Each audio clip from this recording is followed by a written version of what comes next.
اعوذ باللہ من الشیطان الرجیم بسم اللہ الرحمن الرحیم ولما اور جب فصلت العیر جدا ہوا قافلہ قال ابوہم تو ان کے باپ نے کہا، یعنی مصر سے قافلہ جدا ہوا، وہاں سے چلا، تو یہاں یعقوب علیہ السلام نے اپنے پوتوں سے کہا، بیٹوں سے نہیں پوتوں سے، کیونکہ بیٹے سب تو وہاں تھے، قافلے کے اندر شامل تھے۔ اپنے پوتوں سے کہا ان کے باپ نے، انی بے شک میں لاجد یقیناً میں پا رہا ہوں، میں پاتا ہوں، ریح یوسف علیہ السلام کی خوشبو میں پاتا ہوں، لولا ان تفندون اگر تم یہ نہ کہو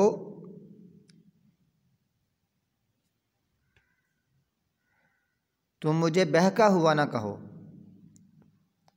فندا یفندو بہکا ہوا، کہ تم مجھے بہکا ہوا نہ کہو تو میں سمجھتا ہوں کہ میں یوسف علیہ السلام کی خوشبو پا رہا ہوں۔ قالو انہوں نے کہا، آگے سے ان پوتوں نے کہا، تاللہ اللہ کی قسم، انکا بے شک آپ لفی ضلالک القدیم پرانی بھٹکی ہوئی یا بھولی ہوئی باتوں میں ہیں، آپ تو پرانی بھول میں پھر رہے ہیں کہ میں یوسف کی خوشبو پا رہا ہوں۔ لیکن یعقوب علیہ السلام بالکل صحیح تھے، انہوں نے آگے فرمایا ہے اسی آیت کے آخر میں کہ میں جانتا ہوں جو تم نہیں جانتے اللہ تعالیٰ کی طرف سے، یعنی یوسف کی خوشبو یا ان کا واپس آنا یا ان کا زندہ ہونا مجھے اللہ تعالیٰ نے بتا دیا ہے، تم اس کو نہیں جانتے۔ فلما پس جب ان جاءہ البشیر کہ جیسے ہی آیا خوشخبری دینے والا، القاہ اس نے ڈال دیا اس کو، یعنی اس قمیص کو، علی وجہہ ان کے چہرے پر، فرتد بصیرا پس یہ لوٹ آئے دیکھنے والے بن کر، یعنی ان کی نظر آ گئی، ان کی نگاہ آ گئی، پس یہ ہو گئے دیکھنے والے، بینا ہو گئے۔ قال کہا، الم اقل لکم کیا نہیں میں نے تم کو کہا تھا، حمزہ کا معنی کیا، لم کا معنی نہیں، یہ الف یا حمزہ اس کا معنی ہوتا ہے میں، کیا میں نے تم کو نہیں کہا تھا، انی یقیناً میں، عالم جانتا ہوں، من اللہ اللہ تعالیٰ سے، ما لا تعلمون جو تم نہیں جانتے۔ قالو انہوں نے کہا، یعنی اب سب وہاں پہنچ چکے ہیں، انہوں نے کہا، یا ابا نستغفر لنا ذنوبنا، اے ہمارے باپ بخشش مانگیے ہمارے لیے ہمارے گناہوں کی، انا کنا خاطئین بے شک ہم ہی گناہ کرنے والے تھے، ہم ہی خطا کار تھے۔ قال یعقوب علیہ السلام نے کہا، سوف ان قریب جلد ہی استغفر لکم میں تمہارے لیے بخشش مانگوں گا، ربی اپنے رب سے، جو میرا رب ہے ان سے میں تمہارے لیے بخشش مانگوں گا، انہ هو الغفور الرحیم بے شک وہ بہت ہی بخشنے والا ہے، رحم کرنے والا ہے۔ یہاں بات مکمل ہو گئی۔ آگے فلما داخلوا پس جب وہ داخل ہوئے، علی یوسف علیہ السلام کے پاس، جب یہ پھر کنعان سے نکلے مصر کی طرف گئے تو یوسف علیہ السلام اپنے وزراء یا اپنے ساتھیوں کے ساتھ، اپنی کچھ ٹیم کے ساتھ ان کے استقبال کے لیے آگے آئے، اور یہ استقبال کرنا، آگے آنا بالکل جائز ہے، لیکن استقبال کے لیے کھڑے ہونا، وہاں رہنا جیسے ہمارے اسکولوں میں ہوتا ہے، یہ غلط طریقہ ہے، اللہ کے رسول نے اس سے منع فرمایا ہے۔ اگر استقبال کرنا ہی ہے تو بندہ آگے جا کر کرے۔ فلما داخلوا پس جب وہ داخل ہوئے یوسف علیہ السلام کے پاس، یوسف علیہ السلام ان کے استقبال کے لیے باہر آئے ہوئے تھے، آوا الیہ ابویہ تو انہوں نے جگہ دی اپنے پاس اپنے ماں باپ کو، اپنے والدین کو اپنے پاس جگہ دی۔ یوسف علیہ السلام کی والدہ بھی تھی، آپ کے والد بھی تھے۔ لوگ اس کے بارے میں کہتے ہیں کہ نہیں وہ ان کی والدہ نہیں تھی، خالہ سے شادی کی ہوئی تھی ان کے والد نے، تو یہ ان کو والدہ کی طرف والد تعبیر کیا جا رہا ہے۔ اللہ تعالیٰ واضح فرما رہا ہے ان کے والدین سے، تو جب اللہ تعالیٰ کی بات آتی ہے تو بندہ پھر اپنے اٹکل پچو نہ لگائے۔ اب کہتے ہیں تاریخ میں لکھا ہوا ہے، یہاں قرآن پاک کی آیت ہے، تاریخ کو دیکھتے ہیں، اللہ نے ماں باپ بولا ہے دونوں کو، اور ادھر ابراہیم علیہ السلام اور ان کے والد کا ذکر ہے 7ویں پارے میں، کہ جب کہا ابراہیم نے اپنے باپ آزر سے، وَإِذْ قَالَ إِبْرَاهِيمُ لِأَبِيهِ آزَرَ، ابراہیم اپنے باپ آزر سے کہا، کہتے ہیں نہیں آزر وہ چچا تھا، باپ کا نام اور تھا، تو یہ اصل میں ہمارے پاس جو اتھینٹک چیز ہے وہ قرآن پاک ہے۔ اللہ تعالیٰ فرما رہا ہے کہ ان کے والدین کو انہوں نے اپنے پاس جگہ دی تو ٹھیک ہے، الگ ان کے خیمہ تھا، ان میں جگہ دی، فرمایا وقال، اور فرمایا ادخلوا، داخل ہو جاؤ مصر میں، فرمایا باہر سے آ کر فرمایا چلیں داخل ہو جائیں مصر میں، انشاءاللہ آمنین، انشاءاللہ آمنین، امن والے بن کر، امن سے رہیں گے، سکون ہوگا، دشمنی نہیں ہوگی، مشکل نہیں ہوگی، بھوک نہیں ہوگی، پیاس نہیں ہوگی، یعنی مشکلات نہیں ہوگی، سکون سے امن سے تم نے انشاءاللہ امن سے مصر میں رہنا ہے، داخل ہو جاؤ۔ داخل ہو گئے، ورفع، اور بلند کر لیا، ابویہ، اپنے والدین کو، علی العرش، تخت پر اپنے والدین کو اوپر بٹھا لیا۔ جب ایسا کیا، وخروا لہ سجدا، اور وہ گر پڑے اس کے لیے سجدہ کرتے ہوئے بن کر، سجدہ کرتے ہوئے سب گر پڑے، وہ سارے وزراء بھی جو وہاں بیٹھے تھے، جو ان کے عوام تھے، اور یہ والدین بھی، اور یوسف علیہ السلام کے جو باقی بھائی تھے وہ بھی 11 بھائی تھے، 11 کوكبہ، جو 11 ستارے کا نام ہے نا، 11 ستارے، وہ اور ماں باپ اور باقی لوگ بھی سجدے میں گر پڑے۔ اب لوگ کہتے ہیں نہیں یہ سجدہ نہیں تھا، یہ تو ویسے ہی تعظیماً جھکے تھے، نہیں، یہ سجدہ جائز تھا، اور یہ سجدہ فرشتوں نے کیا ہے آدم علیہ السلام کو، اور انہوں نے کیا ہے یوسف علیہ السلام کو، یہ سجدہ آخر تک چلتا رہا، عیسیٰ علیہ السلام تک چلتا رہا۔ یہ سجدہ تعظیمی ہے، اس کی عظمت کرنے کے لیے تھا، لیکن ہماری امت میں اس کو بھی منع کر دیا گیا ہے۔ اللہ کا رسول فرمایا اگر میں حکم دیتا سجدہ کرنے کا تو میں بیوی سے کہتا اپنے خامد کو سجدہ کرے، تو یہ سجدے کا حکم یعنی منع کر دیا۔ اب سجدہ تعظیمی بھی جائز نہیں ہے، اور سجدہ عبادت بھی بالکل جائز نہیں تھا، سجدہ عبادت تو شروع سے ہی جائز نہیں ہے۔ اب اللہ فرماتا ہے وَأَنَّ الْمَسَاجِدَ لِلَّهِ، سجدیں یا مسجدیں سب اللہ کے لیے ہیں۔ تو سجدے میں گر پڑے، وقال، اور کہا، یہ جو کچھ لوگ ہیں نا جو حدیث کا انکار کرتے ہیں، منکرین حدیث ہیں، وہ کہتے ہیں نہیں یہ سجدہ نہیں تھا، اس کو کہتے ہیں اس کی بس اس کو تعظیم، یعنی اس کو بڑا سمجھنا، اس کے ذہن میں مان لینا کہ یہ ہم سے بڑا ہے، یہ اس کو ہی کہتے ہیں سجدہ ہے۔ کہتے ہیں نہیں، یہ جو سجدہ کرتے کا معنی ہے نا یہ غلط ہے، بلکہ یہاں تک کہتے ہیں یہ اس میں امام بخاری، احمد بن حنبل، امام مالک، امام ابو حنیفہ رحمۃ اللہ علیہ، یہ سارے جو امام ہیں اور یہ سارے بہک گئے تھے، امام البانی اور ابن باز اور بڑے بڑے محدثین امام گزرے، کہتے یہ اس میں یہ سب گمراہ ہو گئے تھے، یہ سجدہ نہیں تھا، یہ تو ان کو یہ سمجھنا تھا کہ ہم تم کو اپنا بڑا مانتے ہیں۔ جب یہ سجدے میں گر پڑے، قال، اور کہا، یا ابتی، اے میرے باپ، ھذا تأویل رؤیایا، یہ میرے خواب کی تعبیر ہے، من قبل، اس سے پہلے، جو مجھے اس سے پہلے خواب آیا تھا نا چھوٹے ہوتے تھے، یہ اس کی تعبیر ہے۔ قد جعلها ربی حقا، یقیناً بنا دیا ہے اس کو میرے رب نے سچا کر دیا ہے۔ یعنی یہ نہیں کہ خواب آ جائے تو کل ہی تعبیر ہو جائے، ایسا نہیں ہوتا، خواب آ جائے تو ہفتے بعد تعبیر نہیں ہوتی، اللہ تعالیٰ کی مرضی ہے، جب اس کی تعبیر واضح کر دے، کبھی لمبی تعبیر بھی ہو سکتی ہے۔ وقد احسن بی، اور اس نے مجھ سے احسان کیا ہے، اذ اخرجنی، جب اس نے مجھے نکالا، من السجن، جیل سے، یہ جیل سے احسان کی بات ہوئی ہے، ورنہ کنویں سے بات نہیں کی، مجھے کنویں سے نکالا تھا، مجھے میرے بھائیوں نے پھینکا تھا، کنویں سے نکالا تھا، یہاں سے بات نہیں کی تاکہ بھائیوں کے دل میں کوئی ایسی ان کو شرمندگی نہ اٹھانی پڑے،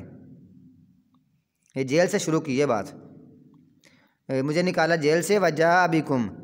اور تم کو لے آیا، من البدوی، یعنی دیہات سے یا بستیوں سے لے آئے، بدو سے لے آئے، ومن بعد، وجاء بکم من البدوی، اور لے آیا تم کو، من البدوی، دیہات سے، من بعد، اس کے بعد، یہ جو واو ہے نا یہ بدوی کے ساتھ ہے، من بعد، اس کے بعد، ان نزغ الشیطان بینی و بین اخوتی، کہ شیطان نے اختلاف ڈال دیا تھا میرے درمیان اور میرے بھائیوں کے درمیان، یہ بھی شیطان کی طرف اشارہ کیا ہے تاکہ بھائیوں کو شرمندگی نہ آئے، شیطان کی طرف اشارہ کیا گیا ہے۔ ان ربی، بشک میرا رب، لطیف، بہت باریک بین ہے، لطیف کا معنی باریک بین، ایسی چیزوں کو اللہ تعالیٰ دیکھنے والا جو یعنی حواس میں اور ذہن میں بھی آ بھی نہیں سکتی، نظر میں بھی نہیں آ سکتی، حواس اور خیال میں بھی نہیں آ سکتی، لطیف، باریک بین ہے، بہت باریکی سے دیکھنے والا ہے، نرمی کرنے والا، اس کا مطلب یہ بھی ہے لطف کرنے والا، نرمی کرنے والا، کرم کرنے والا، لما یشاء، اس کی جو وہ چاہتا ہے اس کی بالکل باریک بینی سے تدبیر کرنے والا ہے، انہ هو العلیم حکیم بے شک وہ بہت ہی جاننے والا کمال حکمت والا ہے۔ اللہ تعالیٰ کو ہر چیز کا پتہ تھا، کمال حکمت تھی کہ اللہ تعالیٰ نے مجھے کیسے آپ سے جدا کیا اور مجھے کنویں میں بھائیوں نے یہاں پھینک دیا۔ پھر پوری یعنی پورا ایک سکیچ ہے، ایک ذہن میں ہے کہ اللہ تعالیٰ کمال حکمت والا ہے اور سب کچھ جاننے والا ہے، جو کچھ کرنے والا ہے اللہ کے علاوہ اس کو کوئی نہیں جانتا ہوتا۔ ساتھ ہی پھر یہ باتیں کر کے ساتھ ہی فرما دیا، یعنی گویا کہ یہاں سے یہ بھی سمجھ آتی ہے کہ پہلے وہ دیہات سے بلکہ وہ بادیہ نشین تھے جو بالکل صحراؤں میں اور ریت کے ٹیلوں میں، جیسے ہمارا روہی کا مقام ہے، چولستان ہے، یا کوئی دور دراز علاقوں میں رہتے ہیں اور وہاں کوئی آبادی بھی کم ہے، اکیلے اکیلے گھر رہتے ہیں، تو وہ لوگ بڑے یعنی سنگ دل اور سخت دل ہوتے ہیں اور وہ اتنے سلیقہ شعار بھی نہیں ہوتے۔ اور اللہ تعالیٰ نے ان میں بھی کچھ نبی انبیاء بھیجے، لیکن وہ اچھی معروف بستیاں تھیں، لیکن شہروں میں لوگ سلیقہ شعار، مہذب اور سمجھدار ہوتے ہیں اور بات کو قبول کرتے ہیں، نرم دل ہوتے ہیں۔ آج بھی اگر ہمارا ماحول دیکھ لیں نا، جیسے ہمارے یہ گاؤں ہیں اور شہر ہیں، چھوٹے شہر اور بڑے شہروں کا بڑا فرق ہے، اور شہروں کا اور دیہاتوں کا بڑا فرق ہے، اور دیہاتوں کا اور جو چھوٹے چھوٹے قصبے ہیں ان کا بڑا فرق ہوتا ہے، اور جس کو ہم کہتے ہیں موزے اور کنویں، وہاں لوگ بیٹھے ہوتے ہیں، ان کا بھی بڑا فرق ہوتا ہے۔ تو مطلب نرمی میں اور سختی میں، ضد میں، ہٹ درمی میں اور اخلاق کردار میں، دونوں کا بڑا فرق ہوتا ہے۔ اب ہم جن جگہوں پر ہم رہتے ہیں، اگر ہم گاؤں میں رہتے ہیں بعض دفعہ، تو ہم گاؤں کے لوگوں کو پڑھاتے ہیں، سمجھاتے ہیں، ان کو اتنی سمجھ نہیں آتی، وہ لگاتار ہی ضد پر اڑے رہتے ہیں، لیکن جیسے ہم شہروں میں جاتے ہیں، وہاں لوگوں کو پڑھاتے ہیں، سمجھاتے ہیں، تو وہاں کے لوگ بڑی بات جلدی سمجھتے ہیں اور اس کو قبول بھی کرتے ہیں، اس پر عمل کرنے کی ہر ممکن کوشش بھی کرتے ہیں۔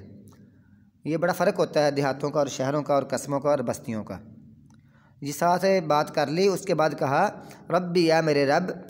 قد آتیتنی یقیناً تو نے دی ہے مجھے، نل ملکی بادشاہت میں سے کچھ، تو نے مجھے کچھ بادشاہت دی ہے، وعلمتنی اور تو نے مجھے سکھا دیا ہے، من تعویل الاحادیث خوابوں کی تعبیروں میں سے کچھ، یا فیصلہ کرنے کی قوت، فیصلہ کرنے کے سمجھ میں سے کچھ عطا کر دیا ہے۔ فاطر السماوات والارض تو پیدا کرنے والا ہے آسمانوں کو اور زمین کو، انت ولی فی الدنیا والآخرہ تو ہی میرا دوست ہے دنیا میں اور آخرت میں، تو ہی میرا مددگار ہے، تو ہی میرا دوست ہے۔ دنیا میں بھی تو نے مجھے بچایا اور یہاں تک مجھے پہنچا دیا اور مجھے کتنی عزت اور مقام دیا اور خوابوں کی تعبیر سمجھا دی اور فیصلہ کرنے کی قوت بتا دی اور مجھے بادشاہت عطا فرما دی، تو ہی میرا دوست اور مددگار ہے۔ اللہ تعالیٰ ہی مددگار ہوتا ہے ہر کسی کا۔ انبیاء یہ دعوت دے رہے ہیں، یہ دین سکھا رہے ہیں، دین سمجھا رہے ہیں۔ وہاں مصر کے لوگ بھی بیٹھے ہوئے تھے، ان کو بھی دین سمجھا رہے ہیں کہ اللہ کو سب کچھ ماننا چاہیے، ان سے ہی مدد طلب کرنی چاہیے، وہی مددگار ہے، وہی سب کچھ عطا کرنے والا ہے۔ ساتھ یہ دعا کر دی، ساتھ ہی کہا توفنی مسلما والحقنی بالصالحین، مجھے فوت کرنا مسلمان بنا کر، جب مجھے تو نے فوت کرے، جب بھی تجھے مجھے فوت کرے مسلمان بنا کر فوت کرنا، والحقنی بالصالحین اور مجھے ملانا نیک لوگوں کے ساتھ، اور مجھے ملا نیک لوگوں کے ساتھ ملا دے، یعنی انبیاء بھی صالح نیک ہوتے ہیں، یا اللہ مجھے ان کے ساتھ ملا، اور اگر جب تو نے مجھے فوت کرنا ہے تو مجھے مسلمان کر کے فوت کرنا۔ بعض لوگ سمجھتے ہیں کہ انہوں نے یہ دعا کی ہے مجھے فوت کر لو، نہیں، یہ دعا نہیں کی، ریکویسٹ نہیں کی، اس سے مراد یہ ہے کہ جب تو مجھے کرنا تو ایسے کرنا، فوت جب کرنا، میری موت آئے تو مسلمان ہو کر آئے، جیسے ہوتا ہے فصلی لربک وانحر، نماز پڑھیے اپنے رب کے لیے، نماز پڑھیے، اس کا معنی یہ نہیں کہ نماز پڑھو، وہ ہوتا ہے اقیموا الصلاۃ وآتوا الزکاۃ، نماز پڑھو، یہ ہے کہ نماز جب پڑھتے ہو تو اللہ کے لیے ہی پڑھیں، قربانی کیجیے تو اللہ کے لیے ہی کریں، اللہ کے رضامندی کے لیے سب کچھ کیجیے، یہ ہیں وہ باتیں۔ ذالک من انباء الغیب، یہ غیب کی خبریں ہیں، نوحیہ الیہ، ہم وحی کر رہے ہیں اس کو آپ کی طرف، گویا کہ رسول اللہ صلی اللہ علیہ وسلم غیب نہیں جانتے، اللہ وحی کے ذریعے جتنی کچھ باتیں بتاتے اتنا رسول اللہ صلی اللہ علیہ وسلم کو پتہ چلتا تھا، جیسے یعقوب علیہ السلام کو بھی پتہ نہیں چلا کہ میرا بیٹا کہاں ہے، کنویں میں ہے، کہاں ہے، وہ بادشاہ بن گیا ہے، کیا ہے، اس طرح نبی صلی اللہ علیہ وسلم کی معلوم نہیں تھا غیب کی خبریں، لیکن جو وحی کرتا ہے نبی صلی اللہ علیہ وسلم اتنا آپ کو معلوم ہوتا تھا۔ وما كنت لديهم، اور نہ ہی آپ ان کے پاس تھے، یعنی جب یہ معاملہ بنا تھا، لوگ کہتے ہیں نا کہ نبی صلی اللہ علیہ وسلم شروع سے ہی ہیں، شروع سے نہیں ہیں، جیسے کہتے ہیں آدم علیہ السلام نے اوپر دیکھا جب دعا کی ربنا ظلمنا تو اوپر کلمہ لکھا ہوا تو اس کو دیکھ کر ہوا، ستارہ چمکا تھا، یہ سب باتیں درست نہیں ہیں۔ اللہ فرماتا ہے آپ ان کے پاس نہیں تھے۔ اذ اجمعوا امرہم، جب انہوں نے پختہ کر لیا تھا اپنا کام، وہم یمکرون، اور وہ منصوبے کر رہے تھے، مکر کر رہے تھے، خفیہ تدبیریں کر رہے تھے، تدبیر کر رہے تھے، اس وقت بھی آپ ان کے پاس نہیں تھے جب وہ یہ کام کر رہے تھے۔ تو نبی صلی اللہ علیہ وسلم ہر جگہ پر حاضر ناظر نہیں ہیں۔ اللہ فرمایا آپ ان کے پاس نہیں تھے، تو اس کا معنی یہی ہے نا کہ وہاں نہیں تھے، اگر ہوتے تو ہر جگہ ہوتے۔ تو اس بات کو پوری جب یہ پوری صورت اتر گئی، انہوں نے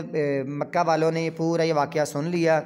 اور پھر بھی وہ ایمان نہیں لائے، تو رسول اللہ صلی اللہ علیہ وسلم بڑی افسردہ ہوئے۔ اللہ فرماتا ہے وما اکثر الناس، اور اکثر لوگوں میں سے اکثر بمؤمنین نہیں مان لاتے، ولو حرصت، اور اگر آپ حرص بھی کریں، اگر آپ خواہش بھی رکھیں، اکثر لوگ نہیں مان لاتے۔ لہٰذا تمہارا کام ہے نصیحت کرنا، دعوت دینا، سمجھانا۔ اکثر لوگ ایمان نہیں لاتے، کوئی مسئلہ نہیں ہے، لیکن تم نے یعنی غم زدہ نہیں ہونا، پریشان نہیں ہونا، تمہارا کام ہے دعوت دینا۔